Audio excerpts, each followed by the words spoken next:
One of the biggest frustrations in government contracting is that you do all the work, you submit an invoice, and you don't get paid. No ACH, no check in the mail. Often you think, oh my goodness, that's how the government is. They take forever. These employees are against me. The president's against me. And in reality, it often has to do with invoicing. And I'm pretty confident that you have either won a federal contract or you will win a federal contract. So you eventually will use a platform called IPP. So I'm going to cover what is IPP? How do you submit? What should you submit? What are the steps that are necessary so you don't have to deal with payment delays? IPP, it stands for Invoice Processing Platform. There are a variety of federal agencies that use this platform to issue payment. There are lists here, and there are even more. So you see Department of Defense, well, some meaning one. You have Department of Education, Department of Energy, Department of Agriculture, Department of Justice, so on and so forth. Use this platform. The way it works, once you are issued a contract, these are a couple of contracts that have been issued as I've been in the space since 2007. In the contract, it outlines how you are to be paid, when you are to be paid, and often it provides instructions, which we're going to talk more about. Anytime you are issued a contract in which IPP is used to issue payment, you will be notified immediately. Sometimes you may be notified before you're even notified that you won. Getting set up is very simple. You want to make sure you're in Sam.Gov, you have a cage code, and that the banking information you entered into Sam.Gov is accurate. The payment will go to the bank that you have in Sam.Gov. That is why it's so vital to make sure that information is super secure. If you need to update it, you can easily do so. That is where your payment will go. It is directly deposited into that bank account. On IPP, you are a collector and you're going to log in using login.gov, which is pretty much the same way that you log into Sam.Gov. It is very important that the cell phone that you have on your person is connected to your SAM, that your email is accurate. You want to make sure of this. Why? Because once you go in here into login.gov, you're going to receive a text message that you have to enter. So if you don't have access to this information, you're not going to be able to get paid. And this is so vital. Once you are logged in, you will see a screen. This is the actual screen. It may not look exactly like you thought, but that is okay. What's important is for us to speed up your payment process. You'll notice here, you see here, there's information on this side of the screen under draft, pending, create invoice. And what we're going to do is I'm going to go through an older invoice with you all so you can see. Because once you get in here, the next most important thing for you to do is in your contract. You may have a digital version. You want to go into your contract and look at the pay information. Does it match what you see on your screen? So you see here, we have the different pricing. This is the monthly amount for these labor categories. Does it match what's in the contract? And does that actually match what we submitted in our proposal? That is first and foremost. If you notice any discrepancies, let's just say for the sake of this video, now we notice for this video is actually 11,000 even, not 10,598.33. Immediately, you reach out to your point of contact. You see here, we have 2 points of contact, Alexis and Misty. You would reach out to them immediately. You don't just email once and sit back and wait and hope they get back to me. Our goal is to speed up the process. You're going to email and call. Next, during your kickoff call, you are to discuss all of this. I just want to clarify with you all, Alexis and Misty, one of your topics is payment. Per our contract, it says that once a month, I go into IPP, I fill in the information, I then upload an invoice, and we are to be paid $140,000 and change every month. Is that correct? Are those the numbers that you have? Also, is there anything else we need to do to help expedite the process? Are there any days that maybe you're off? Should we send the attachment also via email? For this particular contract, we had a rhythm set up with Misty. We were all on the same page. She received the invoice by same day. She quickly approved it. She had all of the attachments, and this was a firm fixed price contract. So we didn't have any payment delays. This is vital. One of the biggest errors that you don't want to make in government contracting is assuming. Well, I submitted the invoice, why didn't I get paid? There's no assuming ever. I've been really guilty of it. I recently missed out on almost $80,000 because of something I did. As the business owner, I am responsible for all mistakes. Anytime there's successes, it's my team. So it's very important during your kickoff call, you go through the contract, you go line by line, you also walk through what would you like to see in the invoice? Would you like it to be a direct match between what is in IPP and in the actual invoice? When it comes to an invoice, this is where you can easily incorporate AI if you want. Please create me an invoice. Here are my numbers. You can also use QuickBooks. You can use any platform that you desire. What's important is that you are giving the agency what they wanted. As you probably noticed on that particular page that I showed you on IPP, there were a lot of line items. Also, during the kickoff and per the actual contract, you want to get on and make sure you are on the same page in terms of frequency of invoicing. If it's a one and done effort, meaning pressure washed, one time, it's $20,000, great. Still confirm. When can I submit the invoice? Can I submit it early? Can I submit it the day it's finished? Do I need you to sign off? Be on the same page. Anytime you assume you're not gonna get paid anytime soon. So with this particular body of work, we like to submit the invoice before the 5th of the month. We confirmed it. We had this contract for well over 10 years. It was also important, you'll see here, it says small business concern above the logo. In IPP, sometimes they'll have a drop down where you actually can offer a discount for expedited payment. Just because you are a small business or you emphasize that you're a small business does not mean that they're going to pay you quickly, but it is something to put on there to help when it comes to expedited payments, which is something for you to discuss during the kickoff. So to recap, during the kickoff, you're confirming all of the information in your contract matches IPP and it matches what you put in your invoice.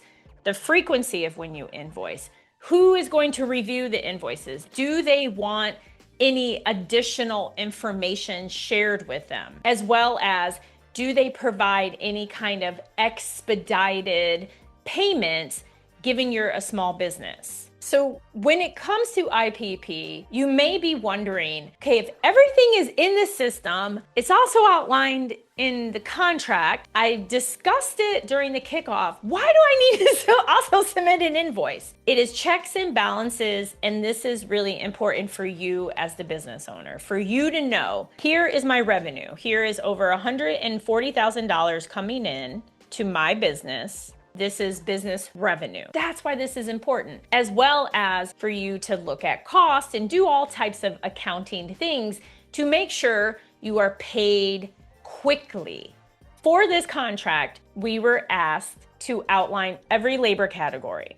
We had to outline labor categories per the way it was stated in the actual contract. Contract numbers listed, agencies listed. I put the phone number, small business concern, tax information. You can also, which is a bonus strategy, that you can add your banking information to the bottom of your attachment if you so desire. Also, I save this as a PDF so that none of the information moves. When you submit things as a Word document, you have all of these issues with versions. Somebody have a Mac, PC, Is somebody on their phone? Is somebody on a tablet? Because government employees are issued government devices. So don't assume they're looking at this on some type of like Dell computer setup. What's important is that you are on the same page with your points of contact, your contracting officer representative, your contracting officer, and that you have every single thing that they have asked for and you have submitted. In here, you will put in the contract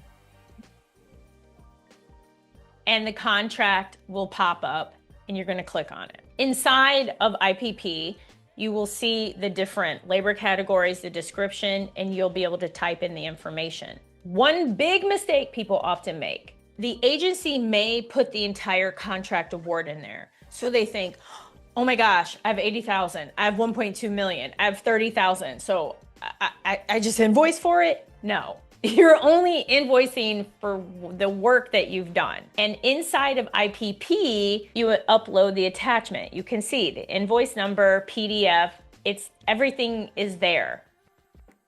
This is a very efficient system. The problem lies, and here are some of the common mistakes that people make that often delay their payments. First and foremost is they try to invoice for the entire amount. It's not gonna happen. There's no communication between you and the client. Well, I did the work, I submitted an invoice, shouldn't I just get paid? That's what I did before, that's what I was told.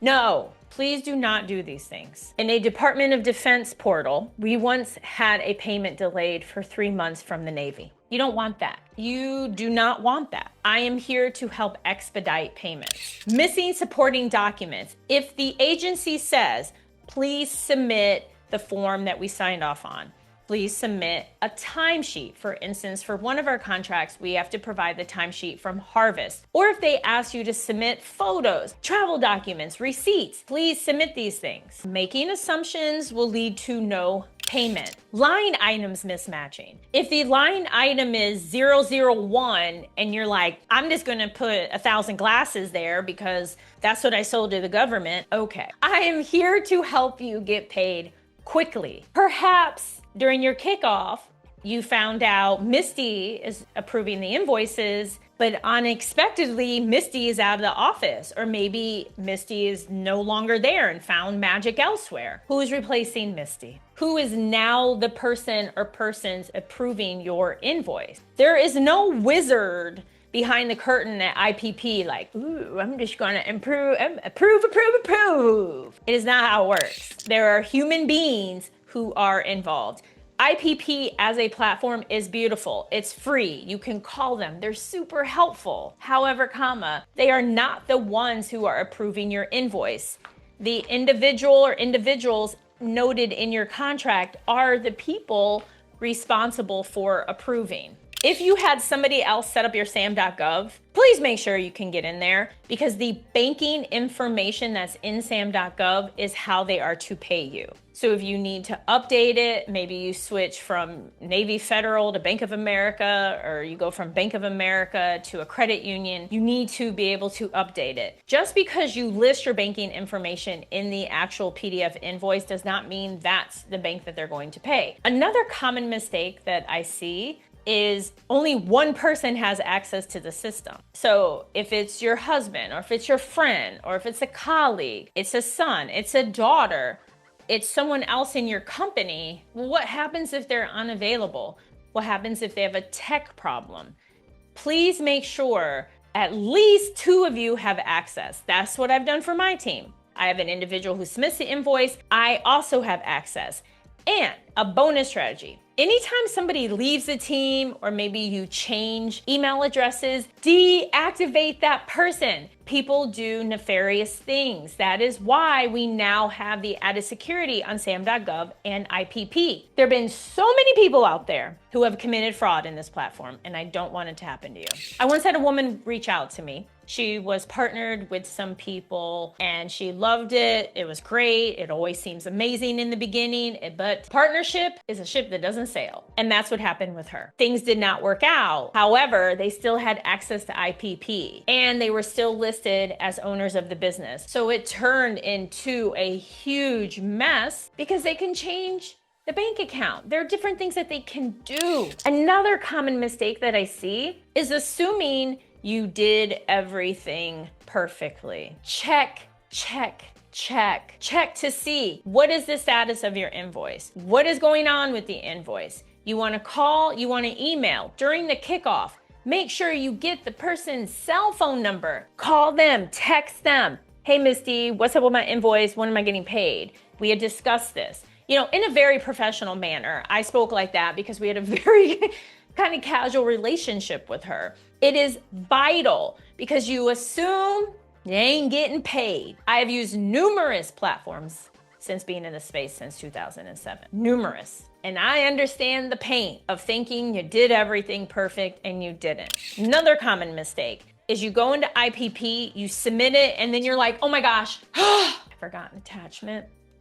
What am I gonna do? I'm just gonna edit. I can just go edit. No, it doesn't work like that. Once you submit everything in IPP, it's final. Now you have to actually involve the people, right, who are listed on your contract. You have to involve them, notify them, and ask them to reject your invoice. So what's great is in IPP, you can submit or save as a draft. This is so vital. I once did this early on with the USDA. I thought, I know what I'm doing. I'm just gonna submit this wrong. And my core contracting officer representative was so aggravated. I could just tell. Our job is to make their lives easier. We won a contract, we've executed the work, we're here to get paid. They've received the product or services. The last thing they want to deal with, oh, I got to go in and reject this invoice because you didn't know how to do it properly? What did I sign up for? These are things that employees in the government space have said to me to help expedite your payment and make sure you don't have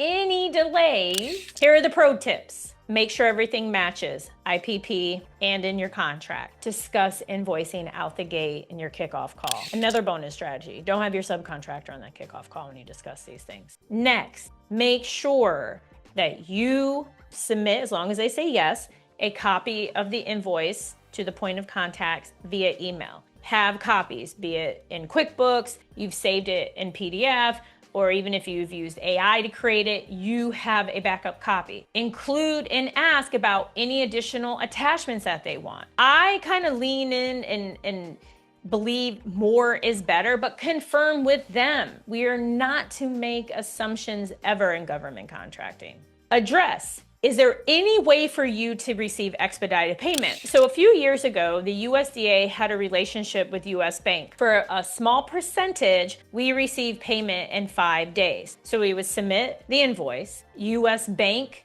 would process it. They were involved in the processing, in addition to our contracting officer representative. And then the money would be deposited into the account under US Bank for a small fee, which I had no problem with because it expedited the payment. Typically, it is a 30-day waiting period. And that is as long as you've done everything that I've shared. There are times where they may pay in a day. There's times where they may pay quickly outside of something like US Bank. But without having these conversations, bringing it to the forefront, addressing it, you're gonna be stuck with, oh, I didn't get paid. And it is the worst place to be in, because if you're not paid, then you can't pay your subs or you can't pay your employees. And I get it. I understand. Getting paid on time or quickly may not be the most exciting content to watch, but it is one of the most important. Without cash flow, your company is not going to survive. So I really appreciate you. I know you're doing amazing things. And if you're not in IPP, I know you will be very soon. Please like, subscribe, hit the notification button. And as always, everything is possible. Take care, y'all. You're amazing. Everything is possible. Take care.